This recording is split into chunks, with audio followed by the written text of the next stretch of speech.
기대해 나에게 주신 하루를. 때론 피곤하고 일어나기 싫고 널 깨우는 알람 소리에 짜증도 나겠지만 새 날을 주신 하나님, 주무시지 않고 나를 지키셨네. 오늘을 나에게 주셨네.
하나님 아버지, 이번 주도 영상으로나마 예배 드릴 수 있게 해주심에 감사드립니다. 지난 한 주간도 코로나와의 싸움으로 인해 저희의 삶에 매우 불안정했습니다. 그러나 하나님께서 저희를 지켜주신 덕분에 이 예배의 자리에 나와 있습니다. 만약 주변에 코로나에 감염된 사람이 있다면 코로나가 얼른 그 몸에서 떠나갈 수 있도록 해주시고 현 상황이 많이 진정되어 다같이 교회에서 얼굴을 바라보며 예배드릴 수 있는 날이 오도록 해주시옵소서. 지난 한 주간 하나님의 말씀대로 살아갔는지 돌아보게 하시고 늘 하나님의 말씀을 가까이 하는 청소년부 될 수 있도록 은혜 베풀어 주시옵소서. 이번 주 말씀도 귀 기울여 들을 수 있도록 해주시고 말씀 전해주시는 목사님께도 큰 은혜 허락하셔서 저희가 하나님 말씀 듣는 가운데 많은 것들을 배워갈 수 있는 하루 되도록 해주세요.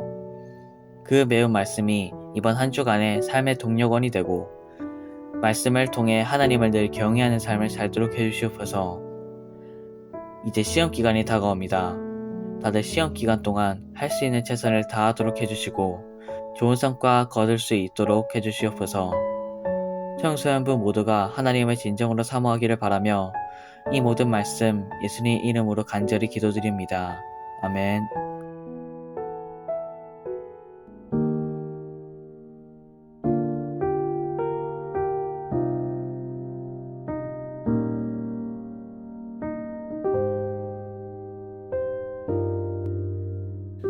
그러므로 너희는 이렇게 기도하라.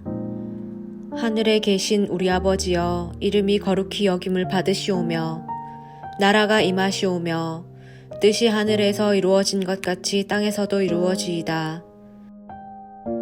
오늘 우리에게 일용할 양식을 주시옵고 우리가 우리에게 죄 지은 자를 사하여 준 것 같이 우리 죄를 사하여 주시옵고 우리를 시험에 들게 하지 마시옵고 다만 악에서 구하시옵소서.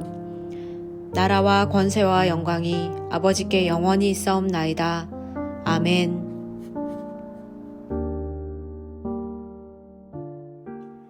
주기도문 강의 7번째, 우리를 시험에 들게 하지 마시옵고.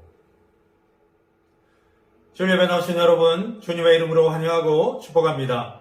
여러분의 영혼이 잘된 같이 여러분이 범사에 잘되고 강건하기를 주님의 이름으로 축원합니다.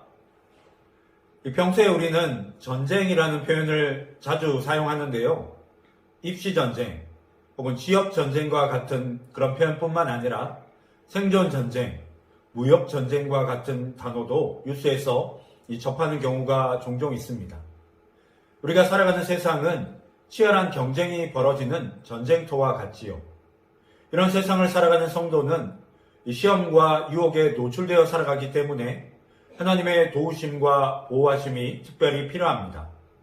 그래서 예수님은 제자들에게 우리를 시험에 들게 하지 마시옵고 다만 악에서 구하시옵소서 라고 기도하도록 가르쳐 주셨습니다.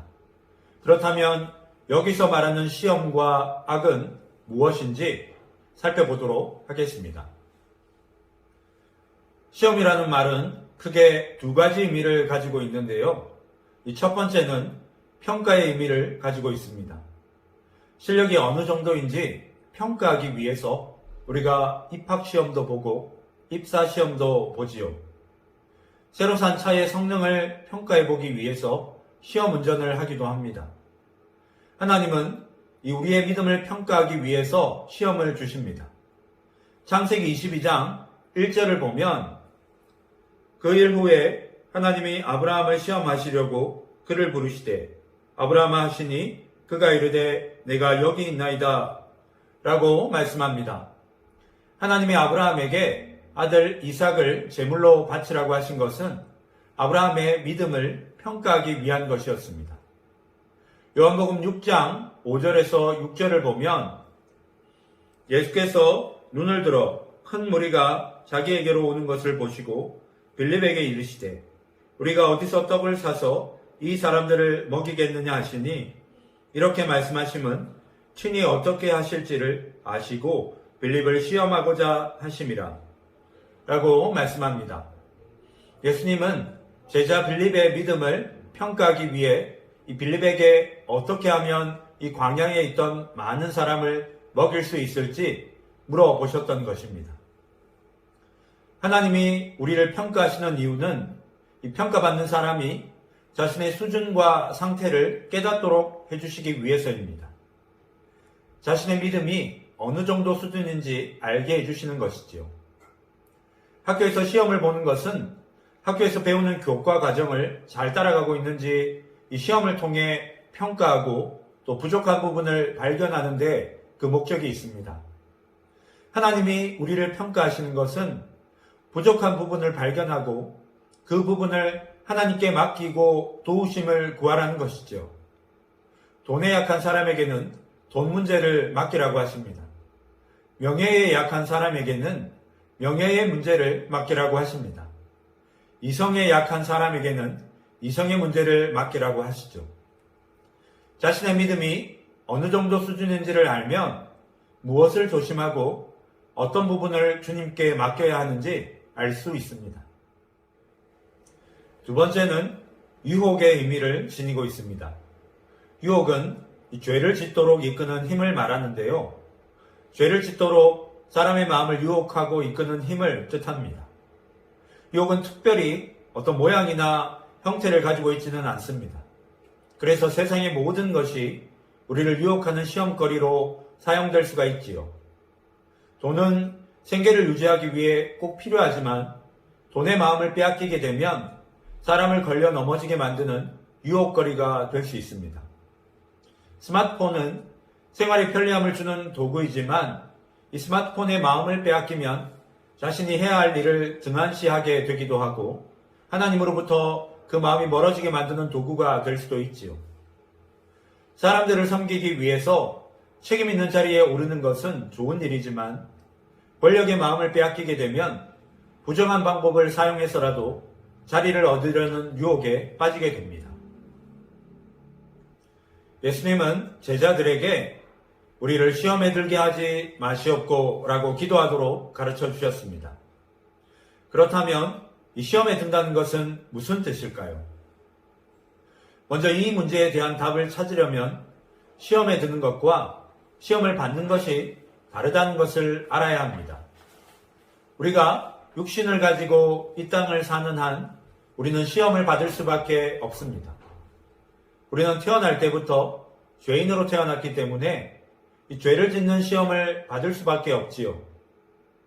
하나님은 우리에게 시험을 받지 않게 해줄 것이라고 약속하신 적이 없습니다. 사람은 죄를 짓도록 유혹을 받을 수 있습니다.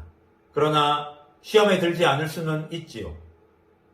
마틴 루터는 새가 우리의 머리 위로 날아오지 못하게 할 수는 없지만 머리 위에 둥지를 틀지 못하게 할 수는 있다고 했습니다.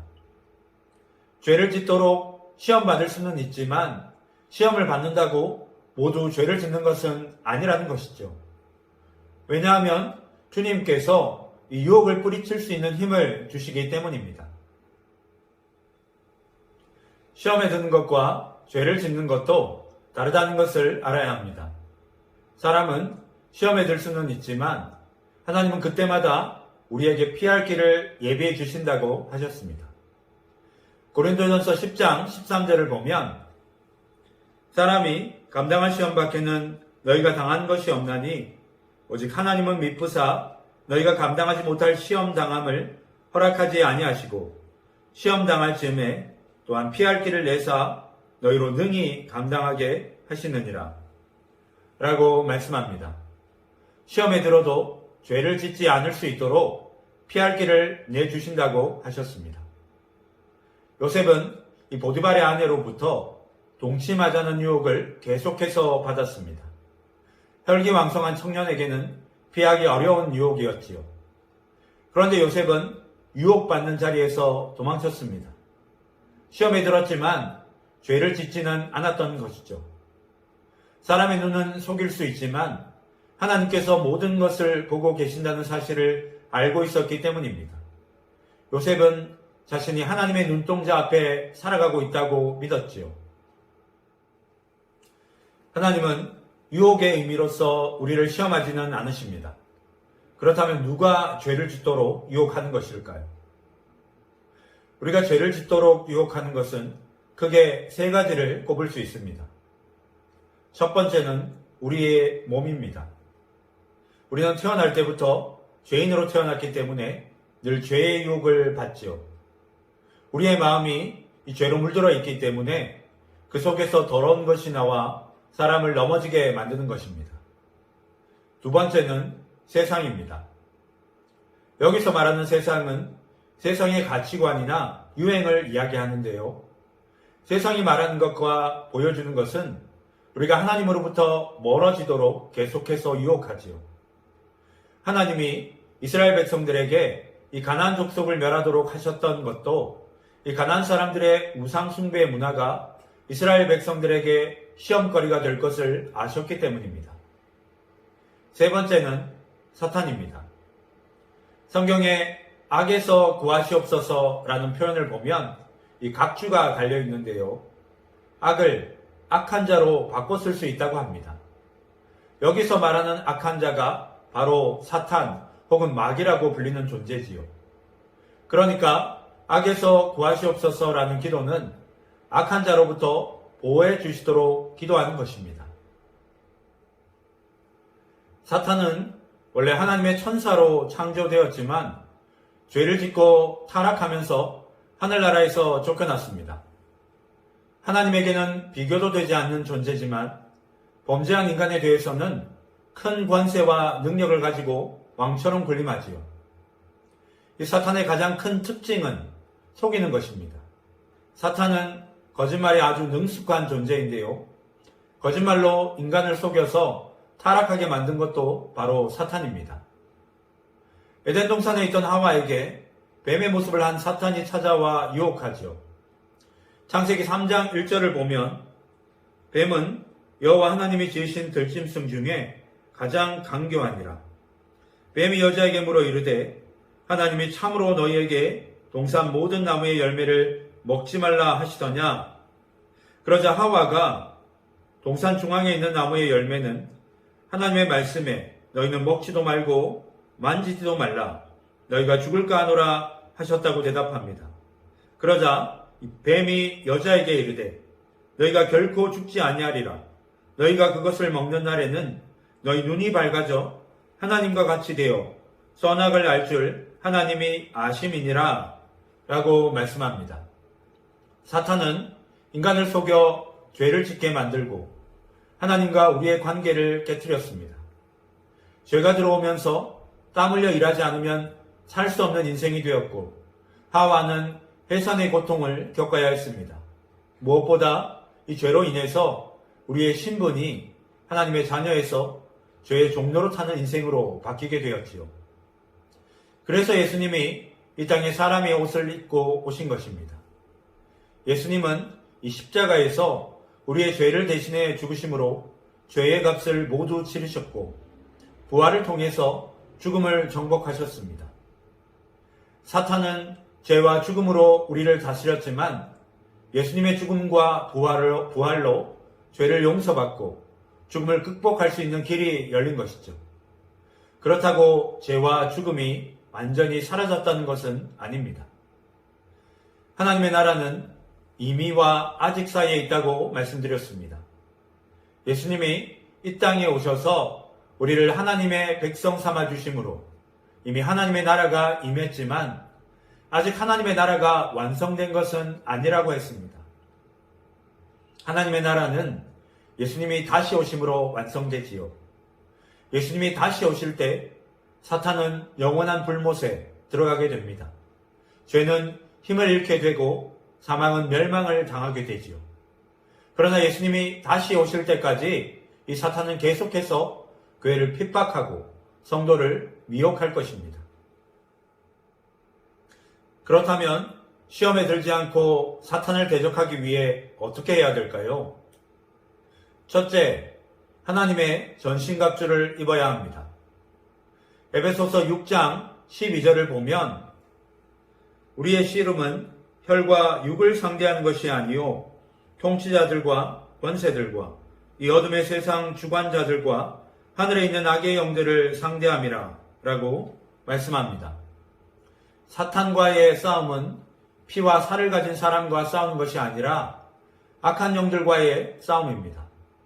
그래서 성경은 하나님의 전신갑주를 입어야 한다고 말씀하지요.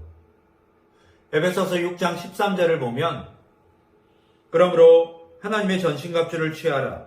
이는 악한 날에 너희가 능히 대적하고 모든 일을 행한 후에 서기 위함이라. 라고 말씀합니다. 하나님의 전신갑주를 입어야 악한 사탄을 대적하고 믿음 위에 바로 설 수 있기 때문이죠. 하나님의 전신갑주는 진리의 허리띠, 의의 호심경, 평안의 복음의 신발, 믿음의 방패, 구원의 투구, 그리고 성령의 검으로 이루어져 있습니다. 이것들은 주로 하나님의 말씀과 관련이 되어 있는데요. 진리의 허리띠는 하나님의 말씀이 진리라는 것을 바르게 아는 것입니다. 의의 호심경은 믿음으로 구원을 얻는다는 사실을 아는 것이고, 평안의 복음의 신발은 화평하게 하는 복음을 전하는 것입니다. 믿음의 방패는 하나님의 약속에 대한 믿음을, 구원의 투구는 구원의 확신을, 성령의 검은 하나님의 말씀을 적용하는 것을 뜻합니다. 성도가 사탄과 싸울 수 있는 무기는 하나님의 말씀밖에 없습니다. 하나님 말씀의 진리를 바르게 깨닫고 바르게 적용할 때 사탄의 공격을 막고 이길 수 있는 것이죠.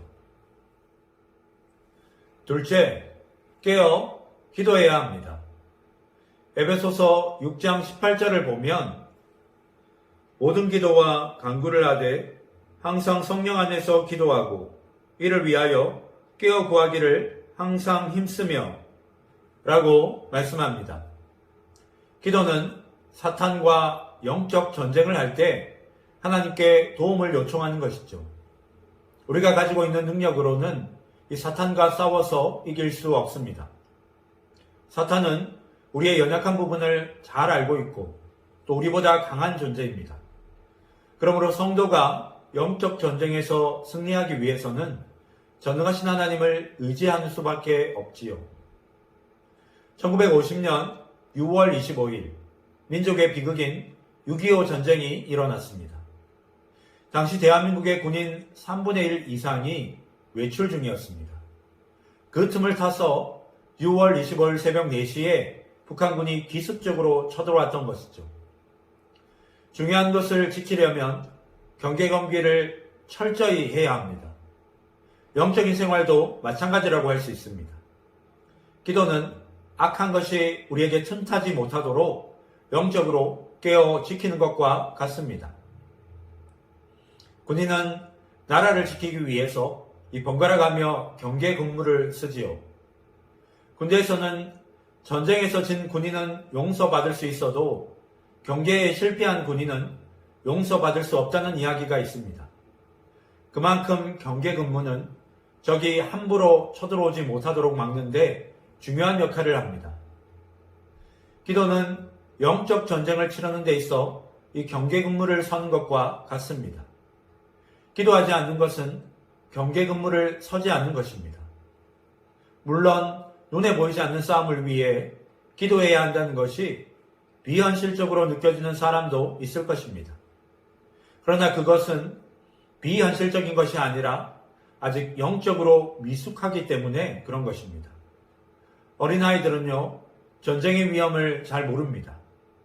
성도도 신앙이 어리면 그냥 잘 먹고 잘 입고 잘 사는 것에만 관심을 두기 때문에 영적 전쟁에 관해 잘 모르는 경우가 많습니다.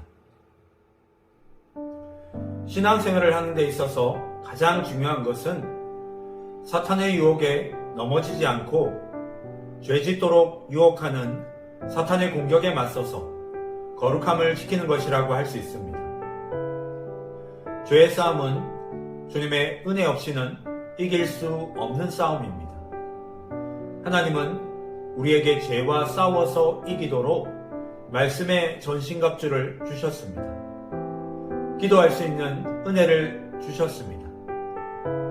우리를 시험에 들게 하지 마시옵고 다만 악에서 구하시옵소서라는 기도는 악한 세상 속에서도 하나님의 자녀로서의 정체성을 지키며 영적인 승리를 경험할 수 있도록 예수님께서 우리에게 가르쳐 주시는 능력의 기도입니다. 바라기는 죄와 사망의 권세를 이기신 예수 그리스도를 의지하여서 날마다 믿음의 승리를 경험하는 청소년부 친구들이 되기를 주님의 이름으로 축원합니다. 기도하겠습니다. 주님, 내 힘으로 세상을 살아갈 수 있다고 생각하는 교만이 있다면 내려놓을 수 있게 해주십시오. 하나님의 은혜 없이는 시험과 유혹으로 가득 찬 세상을 이겨나갈 수 없음을 고백합니다. 말씀의 능력을 의지하여 기도함으로 영적으로 깨어서 하나님의 도우심을 힘입어 시험과 유혹을 이기고 거룩한 삶을 살아가는 우리 청소년부 친구들이 될 수 있도록 인도하여 주시옵소서. 감사드리며 예수님의 이름으로 기도드립니다. 아멘. 하늘에 계신 우리 아버지여, 이름이 거룩히 여김을 받으시오며 나라가 임하시오며 뜻이 하늘에서 이루어진 것 같이 땅에서도 이루어지이다. 오늘 우리에게 일용할 양식을 주시옵고 우리가 우리에게 죄 지은 자를 사하여 준 것 같이 우리 죄를 사하여 주시옵고 우리를 시험에 들게 하지 마시옵고 다만 악에서 구하시옵소서. 나라와 권세와 영광이 아버지께 영원히 있사옵나이다. 아멘.